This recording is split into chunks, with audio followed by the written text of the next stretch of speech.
So I just did a video a couple of days ago where I shared a conversation I had with somebody, or I should say shared a snippet of it because it's really just a small piece where this was a potential client, and it was like when I posed certain questions, she kind of sat back and moved into a more passive state, like she wasn't sure.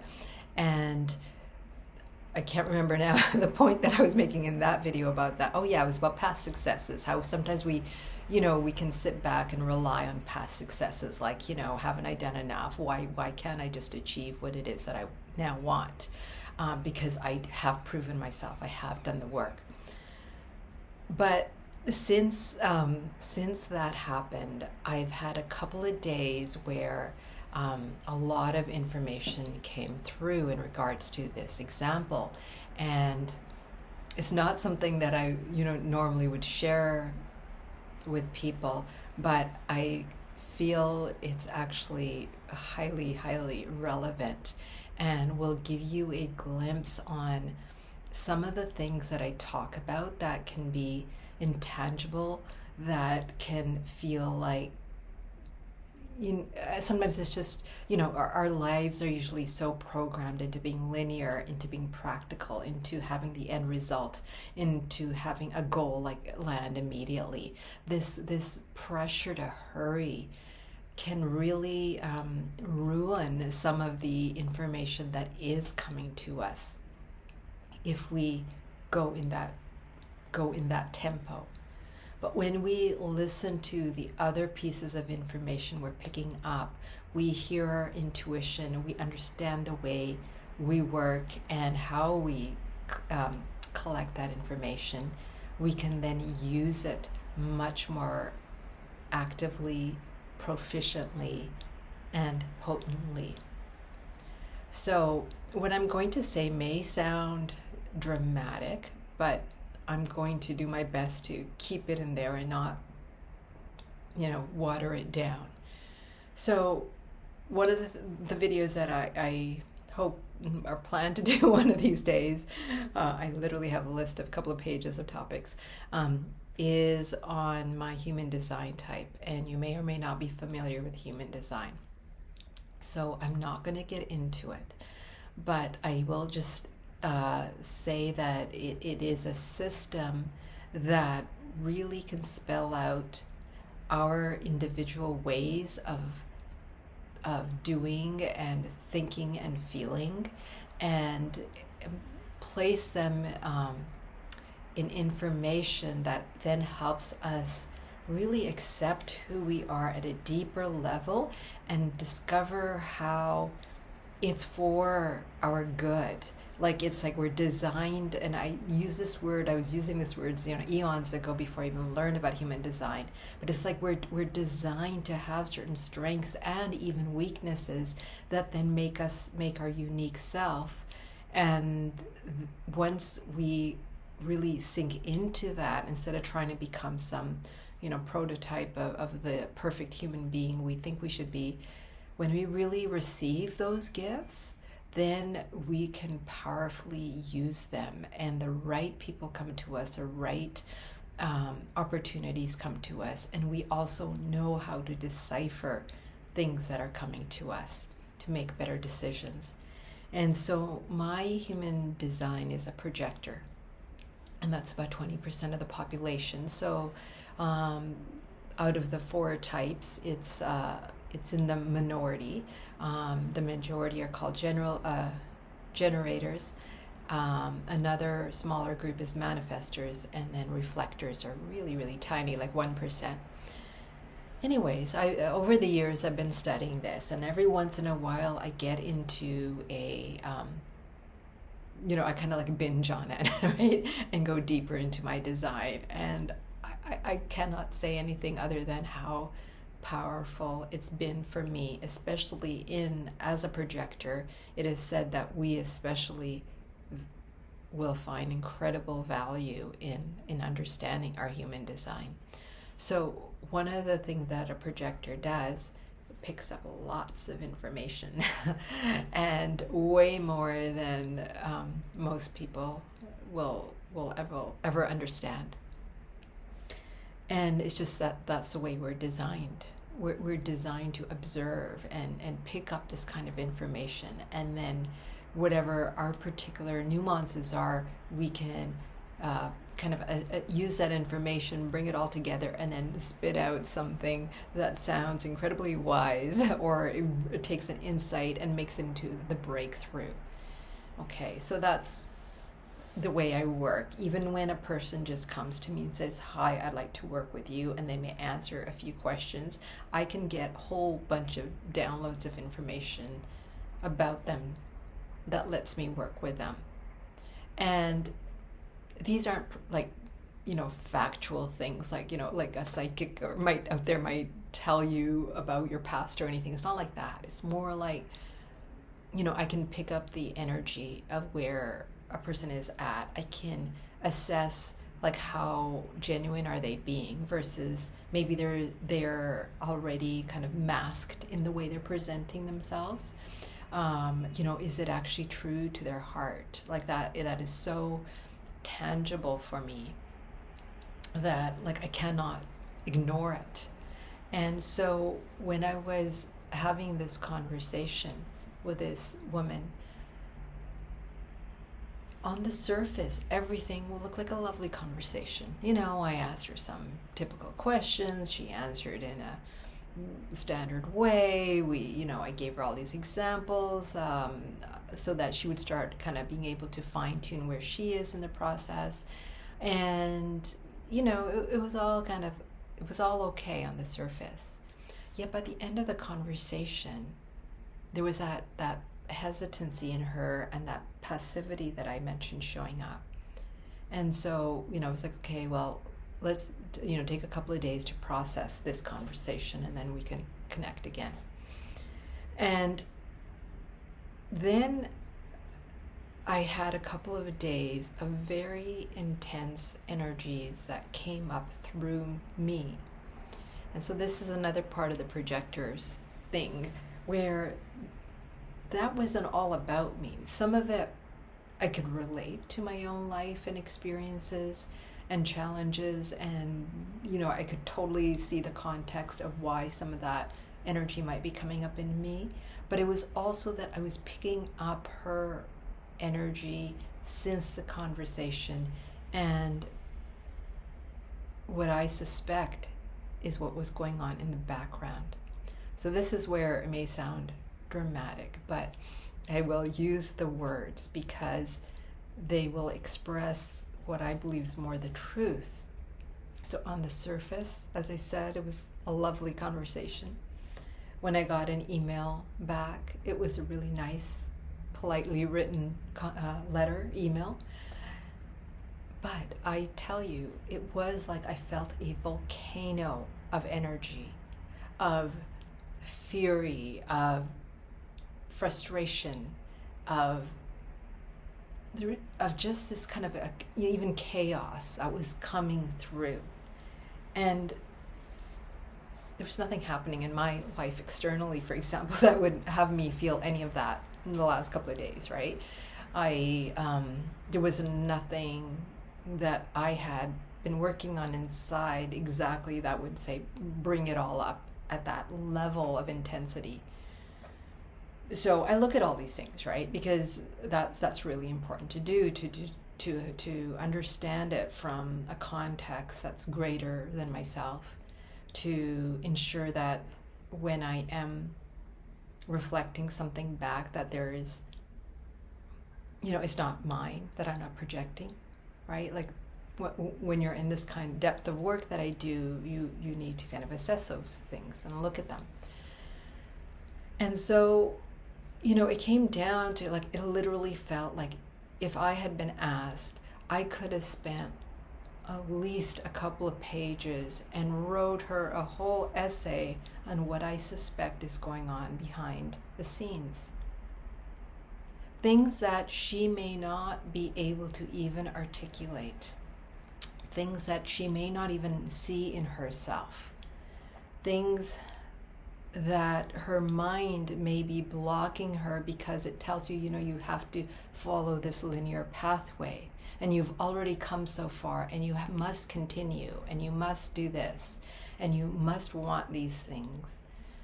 And I really suspect that, and I'm creating a story here, by the way, and obviously I'm not explaining who this person is or any details like that, and I'm making the story up by what I'm picking up, and there may be pieces in it that are not accurate, and that's fine. I'm not like tied to the story. But what happens when I pick up that energy, it is often connected. It's connected to things like, archetypes. It's connected to a lot of information that, like we know about human beings and the way we grow up and the way we're conditioned.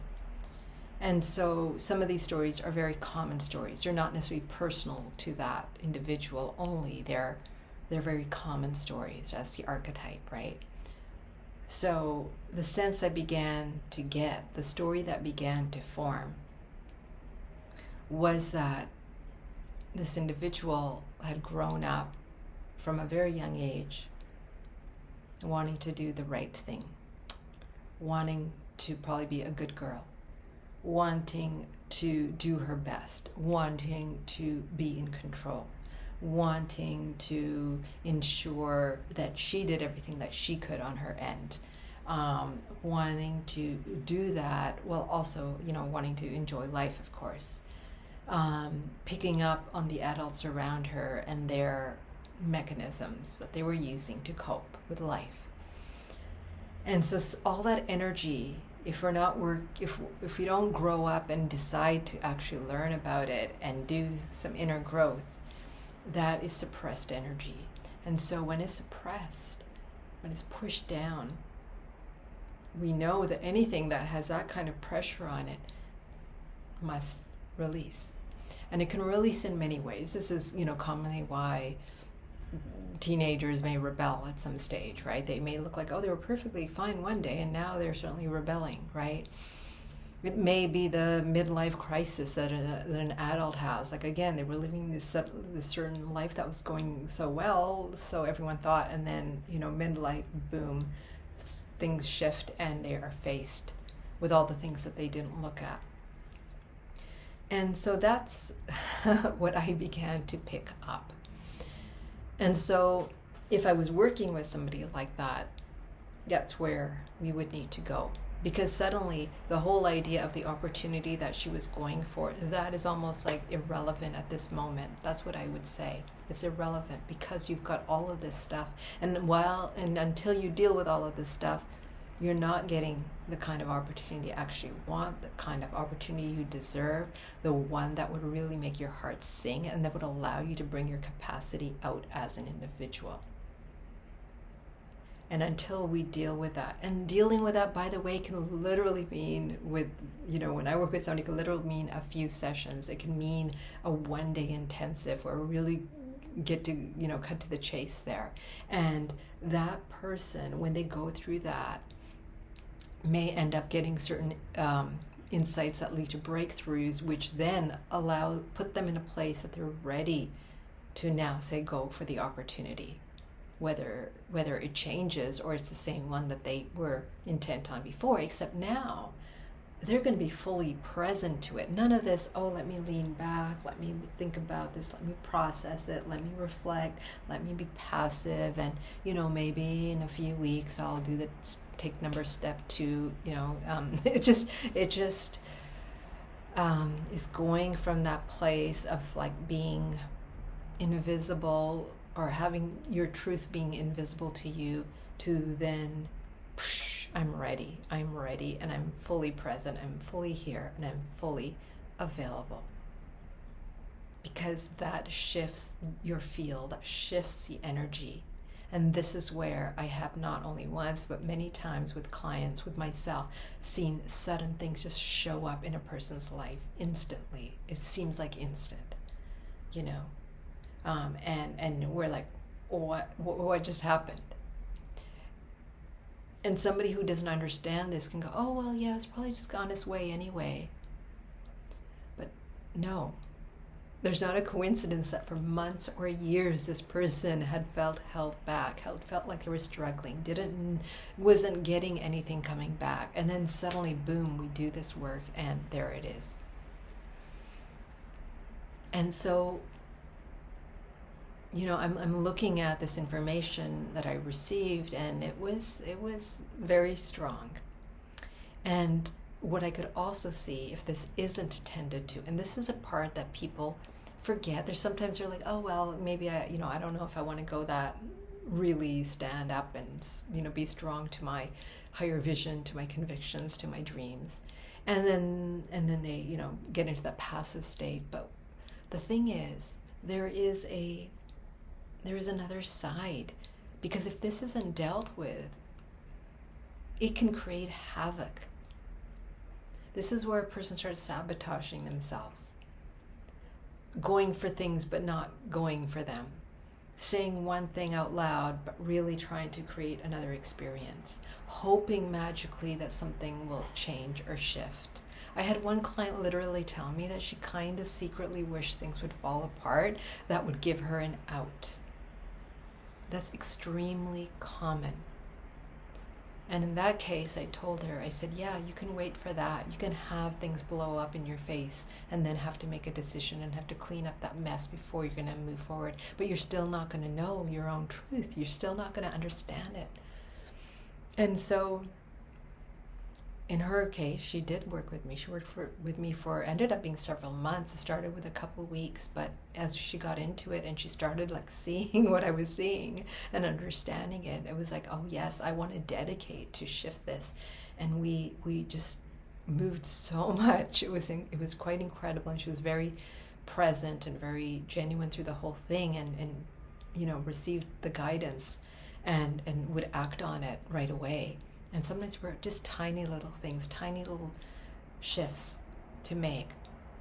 And her whole world and business transformed. Like the profit that she was seeking, she got 6 times more. She cleaned up so much in her personal life that allowed her intuition to start speaking again. She was able to go out and travel and fulfill dreams, go take these courses that she'd really wanted to study so that she could then create her next business. So yeah, we can ignore the stuff. We can sit there and go, oh yeah, it'll probably just sort itself out, not realizing the havoc or the chaos that we might be inviting in that moment. And so with this particular woman, that I had that conversation with, I guess that's the next piece. We'll see how much she's open for, because if she says yes, and not yes now, like as I said, like sometimes a person can come to me and say, I want this, and then if we have that conversation and it's like, it's not work, like, the energy's not there or something, and I can see they're not committed, I will rescind that offer. I will take that offer back, because I'm not going forward when the whole thing isn't matching and working and, full of power. I don't want to waste my time. I don't want to waste their time and investment. So what I may do, and in this example, this is what may happen as well, is that depending on the openness, I will now speak with the information that has come to me. Like, I don't ask for this. I wasn't calling it in. I didn't mean to know this stuff. But with my particular human design, the way I'm built, when I have that kind of a deep enough opportunity, and sometimes not even, I get such information and content. But I will deliver it when people invite me properly, that they are firmly, positively in. Because hesitation just creates, lukewarm results. And that's not fun for anyone. It's not worth it, right? So it'll be interesting, but I wanted to just share this as an example of some of the things I go through, a little reflection on human design. You may know yours, you may not. I intend to do some future videos going a little bit into that, primarily probably from the projector type, because I can speak to that from experience, and every time I've gotten deeper into it. I work with a lot of generators, so I also have an understanding of some of that, but I'm not going to aim to teach it at this stage unless I decide to go into that direction in the future, but not now. But I do work with them because as a projector, I am so designed to do that. That's why this information comes to me, so that I can deliver it, so people can create lives that are connected with their higher vision, with their soul, with their heart, and that they experience efficiencies, that they experience effectiveness, and they simplifying things. I mean, a lot of people say, sometimes can come and they're like, oh, I don't know if I want to work on a package because I don't have any time. Meanwhile, so many people have come and told me, wow, it didn't take extra time. It actually reduced, or it took so many things off my list that weren't actually of value. And it reshaped things so that I'm now focused on what I really need to be. And then that example that I shared with this person, I mean, I don't know, it'll be interesting when we have a next contact, whether that intensity came through her in those couple of days as it did through me, or whether there's a lid on that and she's not ever really looked at that or even knew that it was there, because it is. And what it is power. It's her power. And the question is, does she want to know her power? And does she want to use her power? And does she want to take advantage of how easily it can direct her to the level of opportunity that she's capable of? Or does she want to be part of the norm and just probably follow things along and do the right thing until one day when all of this will want to come up? We don't escape it. I never went through a highly rebellious stage as a teenager, but, I think some of those energies came up later. And probably in a place at a time when I was, could more maturely handle them too. But it doesn't make it easy. It always is what it is. But going through it is actually probably one of the most, going through the experience of the energies of rebellion in a mature way, when you're letting it guide you instead of being, at the mercy of it, is a very exciting time. And it can really reshape a lot of the way you act in the world, the way you are in the world, the gifts that you can now bring to the world. So, anyway, sharing that for today. Love to hear your thoughts on that, or if you have any questions, definitely. I appreciate those people who've already subscribed or liked and comment. That's really wonderful as a new channel at this time. So, I'll see you next time. Bye-bye.